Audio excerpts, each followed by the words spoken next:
আসসালামু আলাইকুম বন্ধুরা, কেমন আছেন? আশা করি ভালোই আছেন। আজকে আপনাদের কাছে একটা নতুন রেসিপি নিয়ে চলে এসেছি। আমি পাপিয়া, খানা খাজানা উইথ পাপিয়া আপনাদের সকলকে স্বাগত।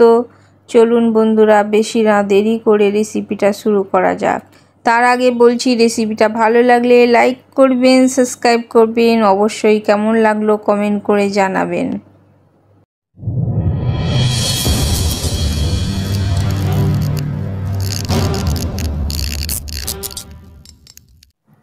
ক্যানাপিস চাট বানানোর জন্য আমি একটা ক্যানাপিস বক্স আপনাদের সামনে নিয়ে এসেছি।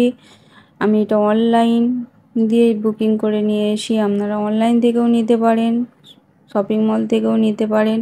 আমি চিকেনটাকে গোলমরিচ গুঁড়ো আর লবণ দিয়ে সিদ্ধ করে নিয়েছি। পেঁয়াজ কুচি নিয়েছি, টমেটো কুচি নিয়েছি, কাঁচা লঙ্কা কুচি, ধনেপাতা কুচি নিয়েছি, বেদানা নিয়েছি, ঝুরি ভাজা নিয়েছি, টক দই নিয়েছি, বিট লবণ নিয়েছি, চাট মশলা নিয়েছি, ইমলি চাটনি নিয়েছি। এটা আমি অনলাইন থেকে নিয়েছি। আপনারা হাতের কাছে এটা না থাকলে তেঁতুলের পাল বার করে নিতে পারেন, সেটা দিয়ে ওই চাটটা বানাতে পারেন। আর নিয়েছি টমেটো সস, এর বদলে আপনারা টমেটো কেচাপও দিতে পারেন। তার সঙ্গে আপনি এই চাটের সঙ্গে আরও কিছু দিতে পারেন। তেল আমি বসিয়ে দিয়েছি আগে থেকে, আমি সাদা তেল নিয়েছি, সব বসিয়ে দিয়েছি আগে কড়াটা। তেলটা গরমও হয়ে গেছে। আমি যে ক্যানাপিসগুলো রেখেছি ওইগুলো একটু আমি উল্টে পাল্টে গরম তেলেতে সামান্য কয়েক সেকেন্ড আমি ভেজে নেব উল্টে পাল্টে। বেশিক্ষণ রাখবো না, খুব তাড়াতাড়ি এগুলো ভাজা ভাজা হয়ে যায়, তাহলে মচমচেটা হয় আর কি। সেই জন্য আমি একটা প্লেটে টিস্যু নিয়ে নিয়েছি। টিস্যুর ওপরে আমি এবারে এগুলো ভাজা হয়ে গেছে তুলে দেবো।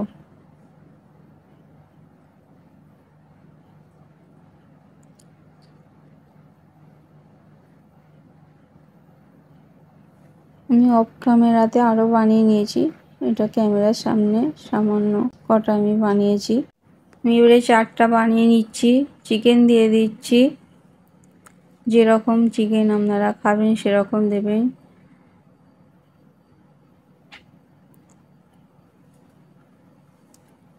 এই স্ন্যাক্সটা বিকালে আপনাদের খুবই পছন্দকর একটা খাবার হবে।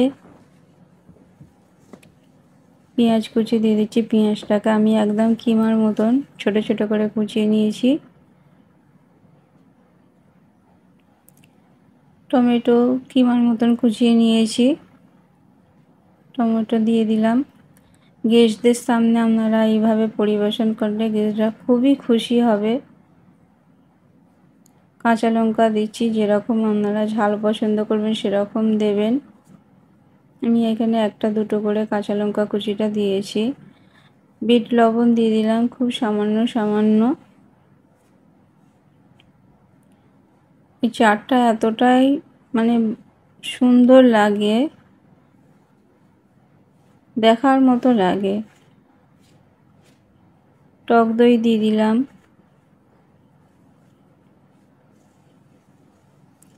ধনেপাতা কুচি দিয়ে দিচ্ছি। আপনারা এর সঙ্গে সেদ্ধ করে আলু দিতে পারেন, লবণ দিয়ে আলুটাকে ছোট ছোট করে কুচিয়ে নেবেন, লবণটাকে দিয়ে লবণ দিয়ে সিদ্ধ করে নেবেন। কর্ন দিতে পারেন। ইমলি চাটনিটা দিয়ে দিচ্ছি, খুব সামান্য সামান্য দিচ্ছি। এই চাটটা আপনারা অবশ্যই একবার বাড়িতে বানিয়ে দেখবেন। টমেটো সস দিচ্ছি। খুব দারুণ টেস্টিকর এই স্ন্যাক্সটা, অবশ্যই একবার বাড়িতে বানিয়ে দেখবেন। আমরা তো প্রায় বাড়িতে বানিয়ে খাই। চাট মশলা দিয়ে দিচ্ছি। টেস্টিকর খাবার বলেই বারবার আমি বলছি বাড়িতে বানিয়ে দেখবেন। ওপর থেকে বেদানা দিয়ে দিচ্ছি। এই চাটের সঙ্গে বেদানাটা যখন গালে পড়ে কতটাই সুন্দর, মানে যে না খাবে বুঝতে পারবে না। ঝুরি ভাজা দিয়ে দিচ্ছি।